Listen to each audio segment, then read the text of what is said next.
Hola, ¿qué tal? Qué alegría tan grande poder estar nuevamente con ustedes en nuestro tiempo con Dios del día de hoy.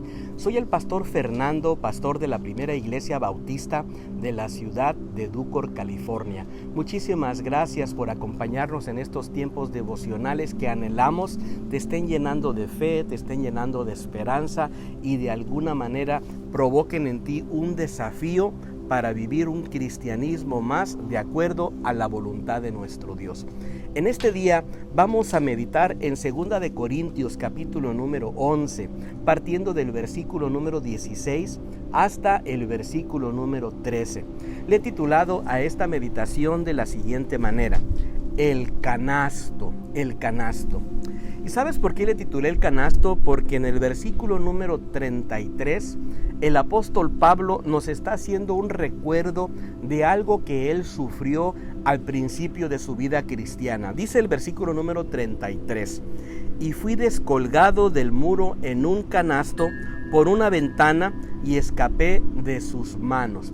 Parece ser que al apóstol Pablo lo estaban buscando para tomarle preso y parece ser también que lo querían matar.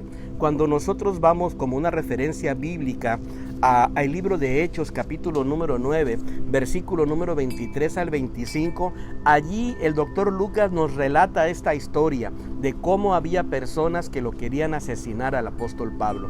Entonces ahora él nos está haciendo memoria de este evento y sabe, creo que nosotros podemos aprender fundamentalmente quizás 3 cosas que me gustaría dejar en tu corazón.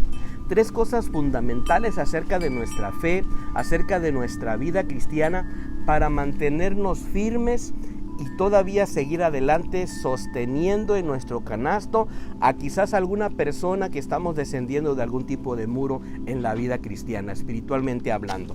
Bueno, la pregunta que yo te haría en este momento sería la siguiente: ¿a quién llevas tú en tu canasto de la fe?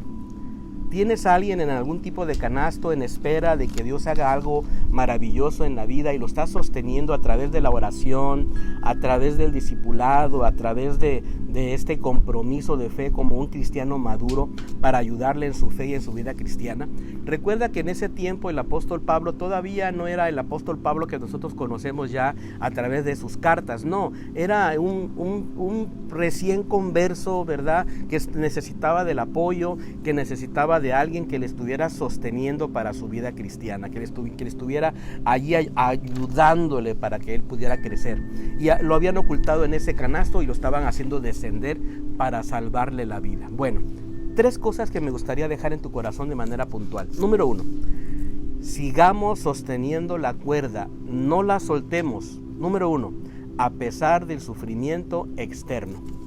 Y el apóstol Pablo, ahora ya siendo un apóstol, nos relata parte de su sufrimiento de la fe, parte del sufrimiento que él había llevado adelante dentro de su vida cristiana. Y el versículo número 23 dice así: son ministros de Cristo, como si estuviera loco hablo.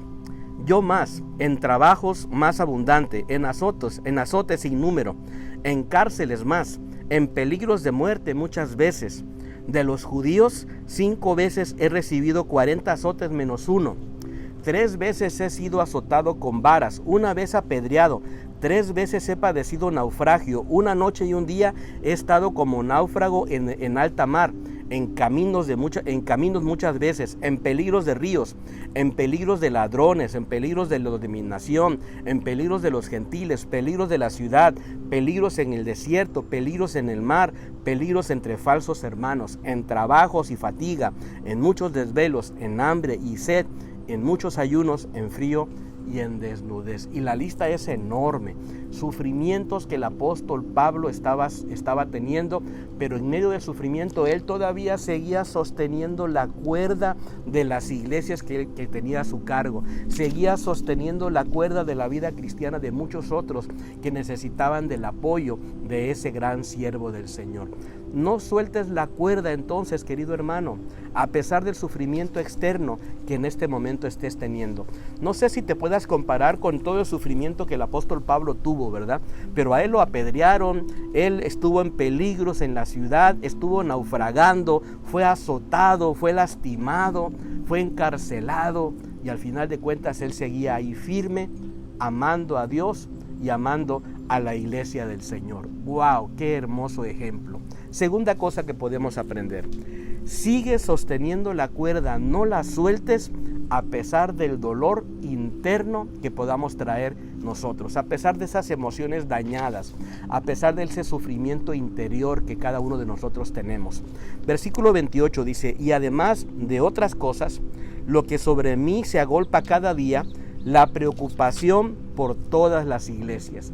Y el apóstol Pablo nos habla de su corazón y nos dice, el sufrimiento externo es uno, pero creo que al final el sufrimiento mayor que yo tengo, dice Pablo, es la gran preocupación por la vida cristiana de la iglesia, por cada uno de los congregantes, por cada una de las personas.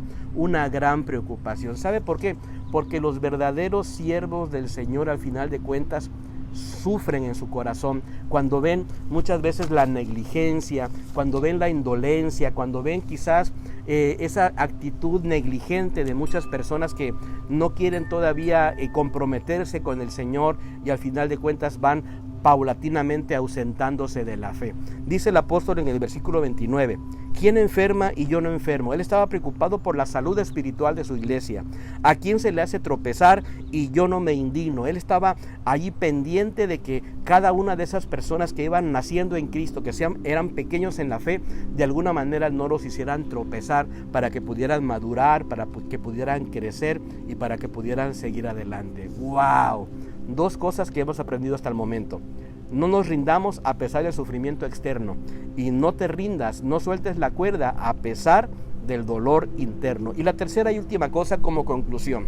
Número 3, lo obvio. Amado hermano, amada hermana, no te rindas, no sueltes la cuerda. Dice el versículo número 32, dice, en Damasco el gobernador de la provincia del rey Aretas guardaba la ciudad de los damasenos para prenderme. Y fui descolgado del muro en un canasto por una ventana y escapé de sus manos. Aquí el apóstol Pablo nos está recordando que él fue sostenido en un canasto, en un muro para descender y salvarle la vida por un grupo de discípulos que no conocemos sus nombres. Pero si yo me pongo a pensar en las vidas que invirtieron en la vida del apóstol Pablo, puedo pensar de primera mano en este gran hombre de Dios, Esteban, quien entregó su vida completamente, fue muerto. Y sabe una cosa, aún en su muerte, Esteban no soltó la cuerda, se mantuvo firme allí como viendo al invisible.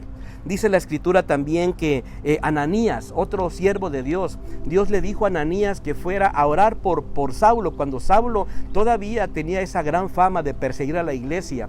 Sin embargo, Ananías va, ora por Pablo y Pablo recibe la vista. Y sabes, Ananías no soltó la cuerda, siguió adelante. Puedo pensar en Bernabé, que cuando los demás discípulos no creían en la conversión de Saulo, es más, le tenían miedo, Bernabé toma a Saulo, toma a Pablo y lo acerca a los discípulos y de alguna manera vuelve ahora a ser un gran protagonista para que luego Pablo fuera creciendo. Bernabé no soltó la cuerda. Este grupo de cristianos que están aquí mencionándose en el versículo 33 sostuvieron a Pablo y no soltaron la cuerda. Querido hermano y querida hermana, ¿a quién tienes que sostener? ¿Quién tienes dentro de tu canasto? ¿Tu esposo, tu esposa, alguno de tus hijos? No te rindas, síguele creyendo al Señor. ¿Sabes por qué? Porque vamos a ver la gloria de nuestro Dios palpándose en nuestra vida en cada momento. Espero que esta meditación haya sido de mucha bendición para tu vida y me encantaría que nos pudiéramos encontrar el día de mañana. Te mando un abrazo, bendiciones.